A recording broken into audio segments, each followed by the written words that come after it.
हमारे साथ मौजूद हैं पूर्व राष्ट्रीय बैडमिंटन कोच सैम रिजवी जी, जो यहाँ पर सीतापुर के तरणताल स्टेडियम में 31 मई से 2 जून तक होने वाले बैडमिंटन टूर्नामेंट अंडर 14 में बच्चों को ट्रेनिंग देने के लिए एक समर कैंप के माध्यम से आए हैं। आइए हम इन्हीं से जानते हैं सैम रिजवी जी से कि वो बढ़ती जो क्रिकेट की बढ़ती लोकप्रियता है भारत में, उसको किस नज़रिए से बैडमिंटन को देखते हैं यहाँ पे। तो सबसे पहले सर आप अपने बारे में हमको कुछ बताइए। देखिए, मैं भी एक पुराना खिलाड़ी हूँ और 60s का जी। और जिस सिलसिले में आपको पता ही है वीर मुसलमान के मेमोरी में जो एक टूर्नामेंट हम लोग करा रहे हैं, ये सिलसिले में आया हूँ जी।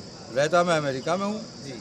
और जब उनकी डेथ हुई पिछले साल 2 जून को, तो मैं अमेरिका में था, मैं आ नहीं पाया और अब आया हूँ। तो उनकी याद में ये इनके अरविंद मुसलमान हैं, हमारे उनके छोटे भाई जा रहे हैं, जाफर रजा हैं, इनके हेल्प से हम प्रयास कर रहे हैं कि हम यहाँ के मुसलमान के बारे में बात करें, उनको याद किया जाए। वो बहुत ज़बरदस्त खिलाड़ी तो थे ही थे, वो इंसान बहुत अच्छे थे और मेरे दोस्त थे, मेरे पार्टनर थे और उन्होंने मिलकर 64 में नॉर्थ जोन इंटरवर्सिटी टूर्नामेंट जीता था, जो एक रिकॉर्ड है। उस टूर्नामेंट में इंडिया जो था सिर्फ 2 जोन में था, उसके बाद से 4-5 जोन में हो गया है।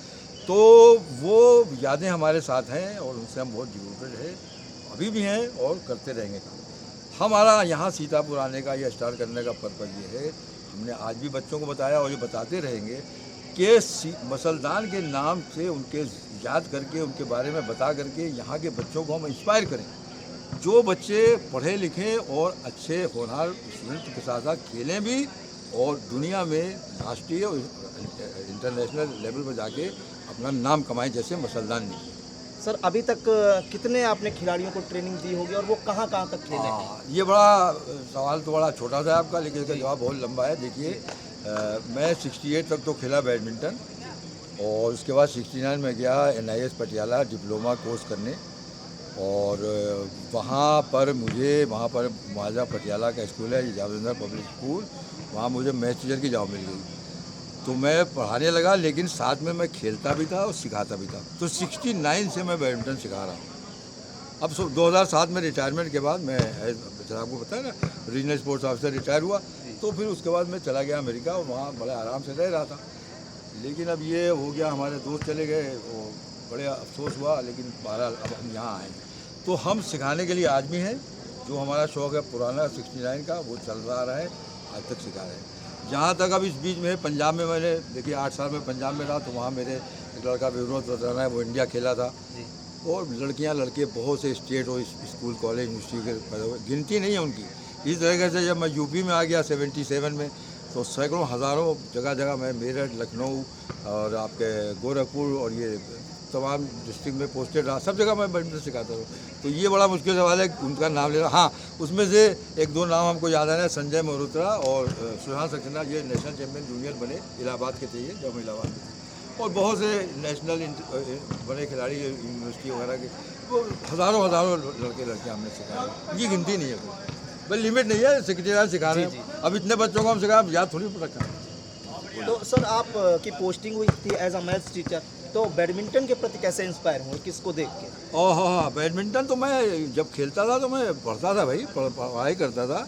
मैंने MSc मैथमेटिक्स किया है लखनऊ यूनिवर्सिटी से जी। तो मतलब खेलते भी थे और यहाँ पर ही आपने सवाल किया, दिलचस्प सवाल सुन लीजिए कि जब हम खेलते थे तो 67 में हमारा MSc जो फाइनल था ना 67-68 सेशन में, तो हमारे क्लास फेलो ये यकीन नहीं करते जो पेपर में नाम है सैम रिजवी निकलता है, ये हम हैं।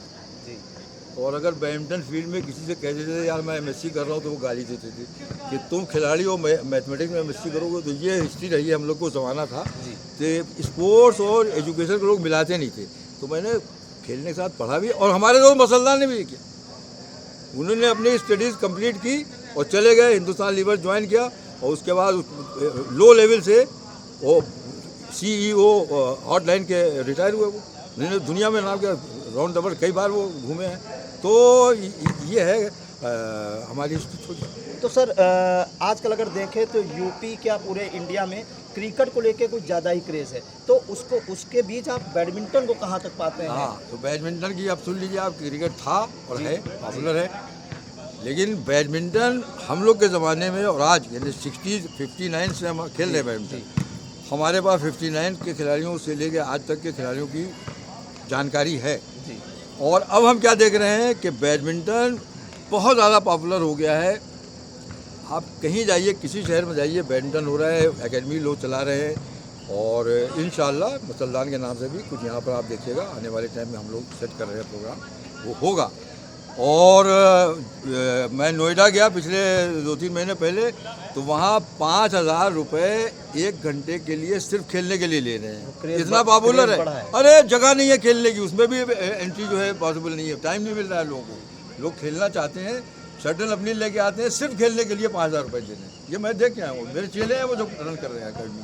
ऐसे इंदौर में हमारे 2 चेले हैं वो रन कर रहे हैं, कौशल और संजीव शर्मा, इंदौर की अकेडमी रन कर रहे हैं। वो हमको बुला रहे हैं कि सर आप यहाँ जाइए। तो क्वेश्चन ये फैल रहा है, बैडमिंटन बहुत पॉपुलर हो गया है। और अब तो आप देखिए, जैसे पीवी सिंधु अभी जीती तो उनको कितने पैसे मिले, 1 करोड़ का तो मुझे याद है, बाकी तो और करोड़ मिला आपको याद तो होगा। मतलब यूपी पैसा भी आ गया है। अरे हम लोग जब खेलते थे फकीर थे, ना पैसा लिया कभी और न जानते हैं बैडमिंटन का पैसा। और आज भी अपनी थिंकिंग, हमें पुरानी सोच के आदमी, हम बैडमिंटन के ना पैसा लिया है ना कभी लेंगे, यहाँ भी फ्री कर रहे हैं, करते रहेंगे, वो है। लेकिन पैसा बैडमिंटन में भी आ गया।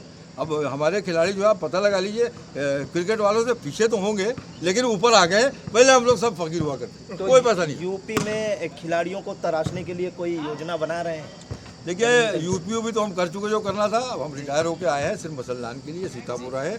हम सीतापुर में काम करेंगे जितना करेंगे, और यहाँ के बच्चों को हम ऊपर लाने की कोशिश करेंगे। हमारा मिशन जो है वीएन मुसल्लान कोचिंग, गौर कीजिएगा, वीएन मुसल्लान कोचिंग, बैडमिंटन एंड मैथ्स, दोनों चीज़ें मैं बच्चों को, छोटे छोटे बच्चों को आएंगे, इनको दोनों चीज़ें सिखाऊंगा, बैडमिंटन भी मैथ भी सिखाऊंगा। आने को बड़े भी आ जाएँ उनको भी सिखा देंगे, नो प्रॉब्लम।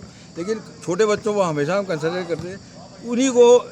जैसे मान लीजिए अभी हम अंडर 14 ले रहे हैं, ये अगले साल अंडर 15 हो जाएंगे हमारे नीचे, तो ये लाइन बनेगी। 1-2 साल में आपको रिजल्ट मिलना शुरू होगा। तो क्या संदेश देना चाहेंगे जो उभरते हुए बैडमिंटन खिलाड़ी हैं, या युवाओं को क्या संदेश देना चाहेंगे?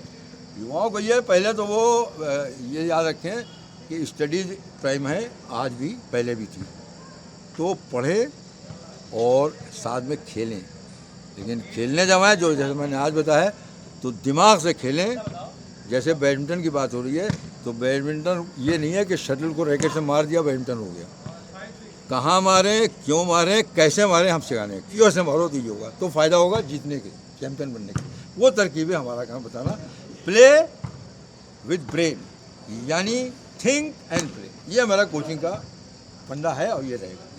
तो ये हमारे साथ पूर्व राष्ट्रीय बैडमिंटन कोच सैम रिजवी जी थे, जिन्होंने संदेश देते हुए युवाओं को बताया है कि प्ले विद ब्रेन, और इन्होंने एजुकेशन और स्पोर्ट्स में जो समन्वय बनाया है वो नज़ीर बनेगा। सीतापुर से कैमरा पर्सन विपिन राजवंशी के साथ प्रियांशु मिश्रा।